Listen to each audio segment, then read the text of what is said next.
Hey, it's me, the mouth of the South, Jimmy Hart. Hey, check out my new tag team, baby, Monty and the Pharaoh. Hey, Jimmy, don't forget to tell them about Long Island's #1 pro wrestling broadcast. Well, you know what, I would, but you already did it. It's Monty and the Pharaoh. The Monty and Pharaoh Show. Monty and Pharaoh, bro. Monty and the Pharaoh. The Monty and the Pharaoh. You've got the future Hall of Famer, that rocker, Marty Jannetty, MJ in the house, and I'm sitting here with two more future Hall of Famers, Monty and the Pharaoh. We're doing that stuff and we gonna rock it. Monty and the Pharaoh. It's Monty and the Pharaoh. Monty and the Pharaoh. Monty and the Pharaoh. Monty and the Pharaoh. Monty and the Pharaoh. And Monty and the Pharaoh. Oh, is it Monty and the Pharaoh? Monty and the Pharaoh. Monty and the Pharaoh. Hey, cut music. When you want the best in professional wrestling, Long Island, there's only one place you're going to get it, right here. Monty and the Pharaoh. Now, that's not just the coolest, and that's not just the best. That, my friends, is just incredible. Monty and the Pharaoh. Duh. I'm having a wonderful time with Monty and the Pharaoh, and I'm going to put him in a crossface chicken, and he's going to go down right now. Yeah. Hey! Nikita Koloff, the Russian Nightmare! And you're watching the #1 show on Long Island with Monty and the Pharaoh. Swede Hansen put me out with a sleeper in a bar because I was asking Dick, I said, does that really work? So Nighty night, Bunny Swede Rabbit. goes, come over here. Right. Next thing you know, they're whacking me in the back.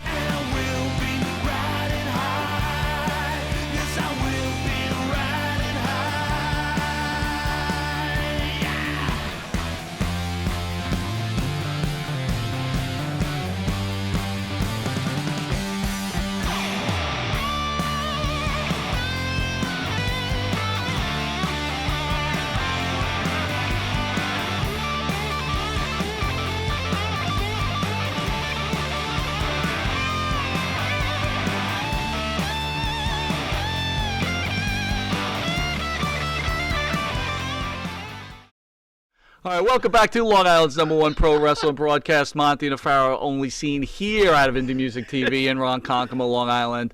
In studio, we have the WWE Legends Hall of Famers, Money Inc. in studio, Mr. Ted DiBiase, and I was corrected, but I don't want to do it, IRS. So for the fans that get out there, don't get all uptight with me. I'm sorry. I like Mike Rotundo. It's Rotunda. It's both. And then he threatened to kill me if I use Michael Wall Street, but I won't. Oh, please. No. Guys, No. I want to really, seriously, I want to thank you for coming in, taking your time. I know you got a busy day today. What an honor, a huge thrill to have, like, Go ahead. we were just talking about, Mark out. I'm marking out a little Go bit. We were ahead. talking about Barry Windham, what a huge fan I was of Barry. Absolutely. And what a huge fan I of you, Mike. And then, oh my God, it's Ted DiBiase, By the way. Oh the my guy God. that, drew more ratings than the Super Bowl Yeah. on a Friday night. We'll get to that. We'll Yes. discuss that. Did you know that, Ted? You No, seem a I little didn't. quizzical on Ted's that like, one. I did? No, really? You did. We're going to find out. I know it now. Wow. And I'll use it. That's right. WrestleMania right around the corner. Yeah. 1 week away. Hulk Hogan, Titus O'Neil will be hosting WrestleMania. Many fans angry over the fact that Hogan is even involved in this. Not us. We're huge fans. God. In fact, Hall of Famer Mark Henry makes it clear that Hogan still hasn't apologized for his comments from how many years ago? We're talking 10 almost at this point. You guys want to weigh in on the cancel culture that's going on with this country right now? I think it's sick. It's just like, to me, it's ridiculous. It is. It's, get over it. Grow up. Yeah, I think I'm pretty much from the old school of things too, as far as I think knowing your history can make you great. You learn from history, and history repeats itself. So the idea is not to repeat the bad, but keep the good. And everybody has an opinion, I get that, but sometimes it's gotten to the point where it's just totally ridiculous. For what reason? I mean, every society in the world has been oppressed one way or the other at some time throughout history, and you overcome it and try not to let it ever happen again. And you're exactly right, Mike. And history does repeat itself. Again, as long as it'll repeat itself as long as if you don't learn from the mistakes that are made. Right. And I think that there needs to be some things around, that we can look at and go, you know what, I'm going to make sure that never happens again. But to just to trample everything out, you can't do this, you can't do that, get rid of that statue and all that stuff because of that. No, it's all a part of our history. And again, it's a reminder of what we shouldn't go back to. Are we becoming too soft as a society? Wow. I'll start it. I'll say yes. I feel we are. Yeah, I think so too. And how can we learn from our mistakes if we're so busy erasing our past? We'll have nothing back to look upon, right? To learn from. I agree. The Hall of Fame, of course, is coming up in the very near future, and it starts the debate, as always, every year about who should be in. Well, first of all, Mr. Rotunda, Mr. IRS, you should be in the flipping Hall of Fame. Michael Wall Street. He told you not to call. All right, the dinner's going to be fun for you later. Boy, I'm later. But IRS should be in the Hall of Fame. Let's be serious here. It's an absolute joke, especially after they're just putting in the great Kali. Sorry, Kali. But any thoughts about possibly getting in the Hall of Fame one day? Well, I don't really concern myself with stuff I can't control. I do. Well, get in. No, I'm sorry. No, really. I mean, it would be nice to be, but it's not an earth-shattering thing for me. I, in my heart, know what I did while I wrestled, and I'm happy with that. Who do you think should be in, like, as icons yourselves, like, when you look back and you see what's happening with the Hall of Fame? Because I think there is importance in this Hall of Fame. Well, we were speaking earlier. I think Demolition definitely should be in there. They were a cool tag team, and there's a lot of people. If I'd have to look at a whole list, but the wrestling, like even the guy that started me in the wrestling business, Dick Beyer, and Ted knew Dick Beyer, the Destroyer. He literally was in Japan, a superstar over there with his own television show. I mean, which is very unusual for 7 years. Extremely unusual in Japan for somebody that's gaijin. Gaijin means you're a foreigner. You're not Japanese. Right. That was almost unheard of. Plus, he had a outstanding career in the U.S. He just never was a WWE guy, so to speak. But he worked for Vern Gagne and territories out in San Francisco, and he was a well-known character, and literally everybody laughs because he would wear his mask when he went back to Japan. Well, that was his whole thing. They had like the biggest TV rating in Japanese history, I think, and that still applies today, when Dick Beyer wrestled Giant Baba for the title. There you go. That's pretty big. There you go. I can't remember you'd have to look that up, what the TV rating was, but I think it still stands as the biggest rating they've ever had there. Wow. So, Ted, you enjoyed Japan with another foreigner who was treated like a wrestling god over there too, Stan Hansen, correct? Absolutely. Yeah, Stan, what was that like? It was great. I mean, I can still remember when Stan Hansen and Bruiser Brody were a tag team, and extreme again, another one of those teams that everybody watched that were huge. And when Brody jumped and went to New Japan, which was unheard of because loyalty is a very big thing in Japan, and the fact that he would jump from one company to another was just almost unheard of, and it was huge news. And then Stan comes to me and he goes, Brody's jumped to the other side. I need a new partner. Do you want the job? Man. I mean, my mouth dropped open. I said, are you kidding? He said, no. I said, absolutely. And so, and of course, it was short-lived because, because of the WWF. When I saw when I picked up my newspaper and saw that Vince had put 93,000 people in the Pontiac Silverdome, I said it then. I said, I'm either going to have to be a part of that company or, because everything else is going to go away. But so that's funny. So you saw what was happening. Yeah. On the other hand, you were part of that whole beginning of this. How come you and Barry left? Young and dumb. Good answer. Okay. Just, Okay. Young and dumb, man. We just said one day, and I didn't grow up in this business. I was only like 3.5 years into my career at that point. I had no idea what would happen, but we were just. And to be honest with you, I mean, that first year Barry and I were up here with WWF, we wrestled, I think, over 300 days. And we were you're at that point, the cracking point. And we used to call guys going AWOL, because you never went home. Oh, such is AWOL. Oh, he'll be back in a couple weeks. I mean, it was like that because it was so hot.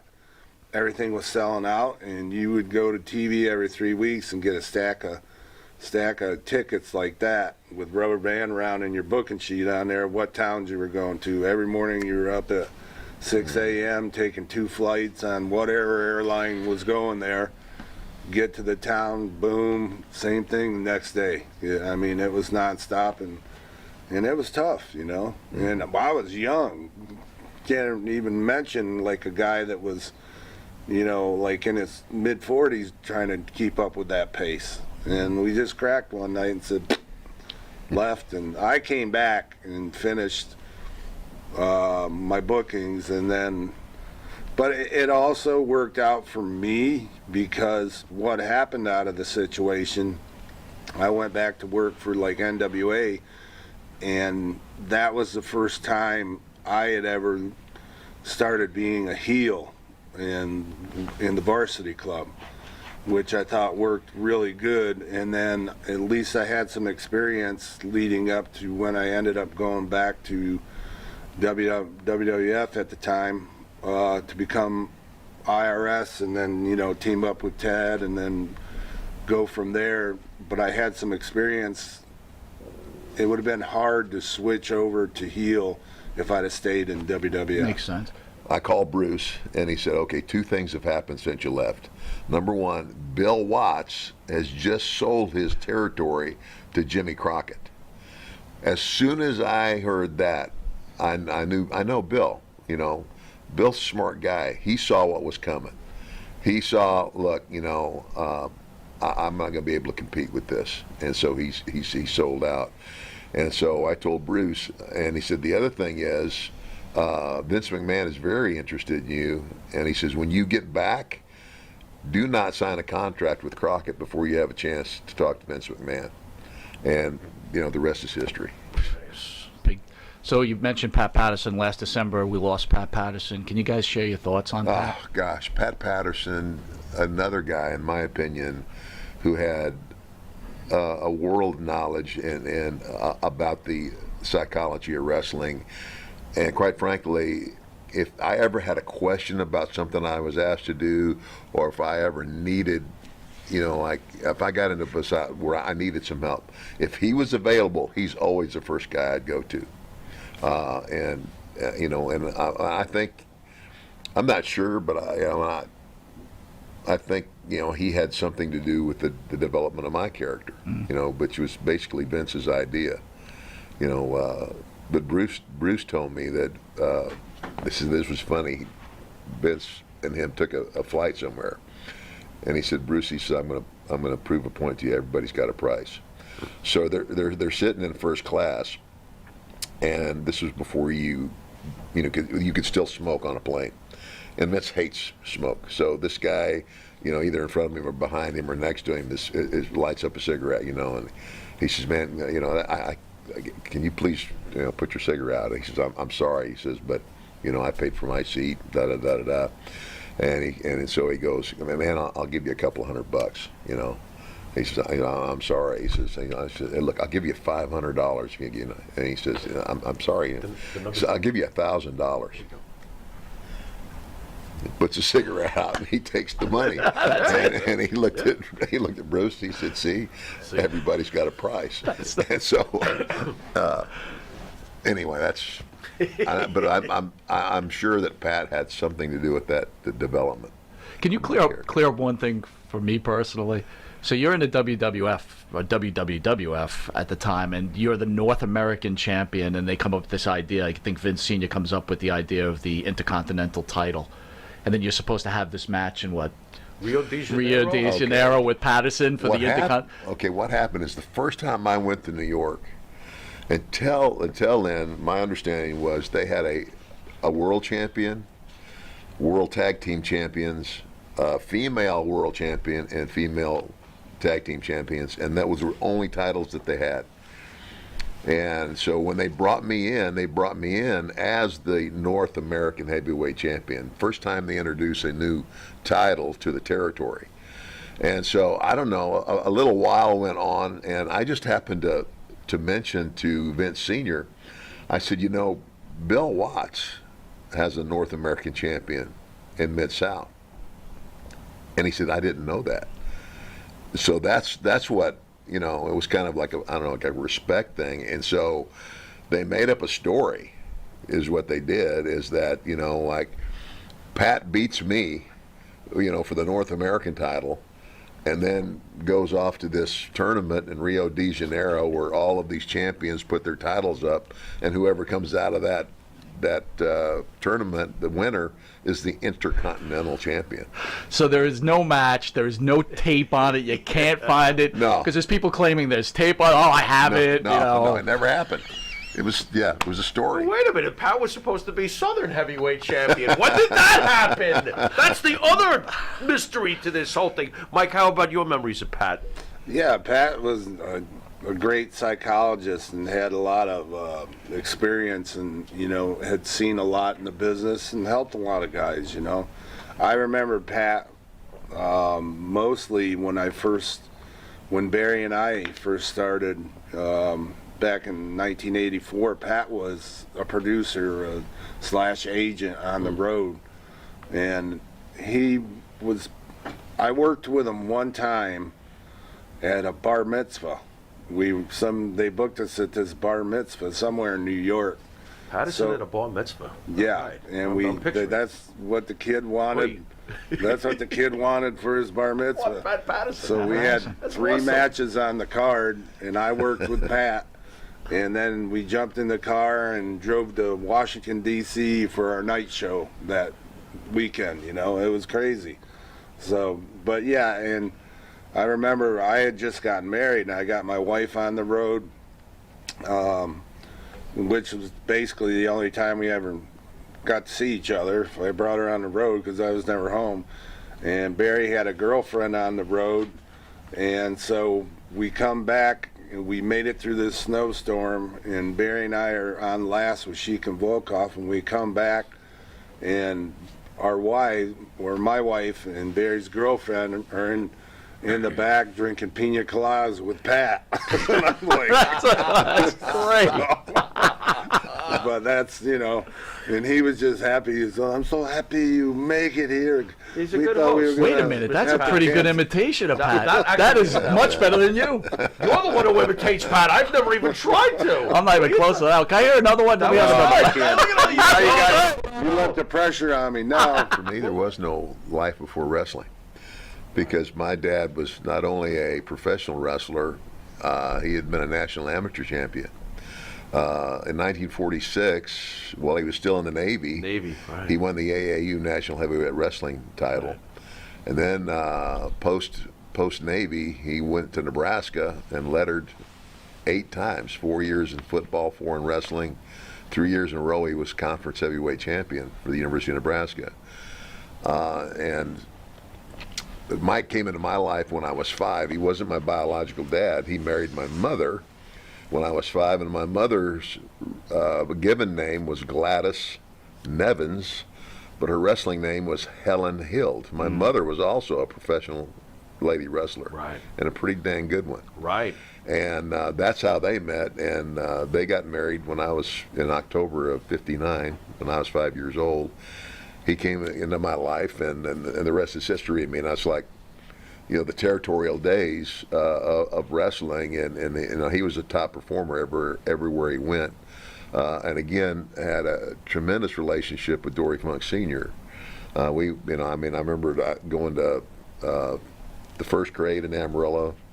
I came back there, and I was in the 6th grade in Amarillo, and we came back again after my freshman year of high school.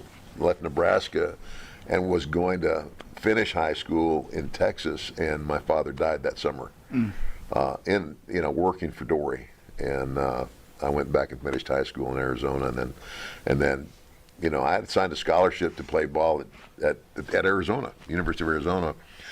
Wrestling comes on TV one day. I hadn't seen any wrestling for 3 years since my father's death, and it's the tape from Amarillo.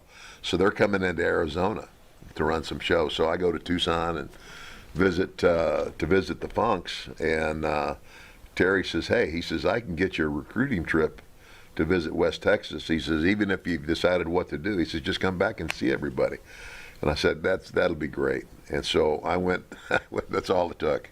I got back around it. I got back in that atmosphere just for those couple of days. But I was smart enough to know that coming out of a very small school in southern Arizona, that West Texas State is probably a better choice for me than Arizona. But in the back of my mind was always wrestling.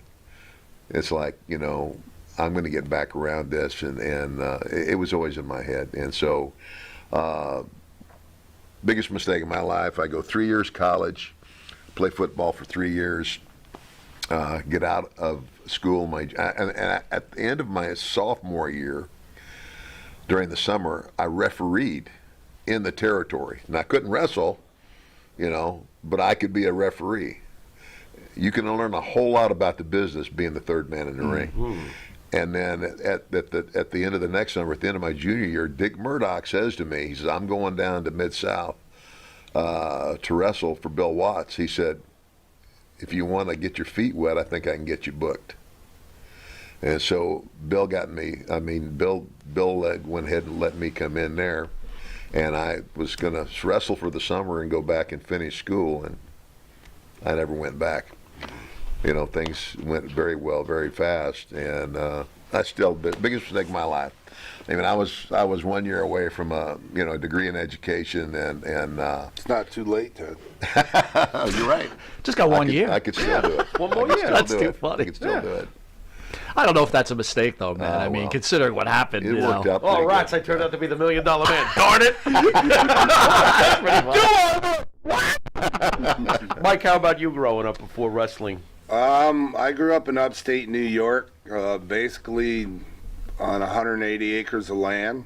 Nice. We had beef, cattle. My dad worked construction. My mom worked at IBM for like 50 years. Wow. Okay. I have one sister, which she still lives up that way near my mom. Basically, my dad was a good athlete and taught me pretty much everything I knew about sports, whether it was football. He played basketball and was a real good baseball player, so I did all those sports, but he got me geared towards wrestling because I was a big husky kid and thought I would do better at that than basketball.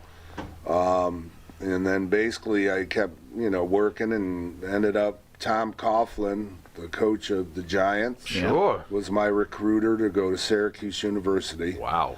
Nice. And used to show up in the summer.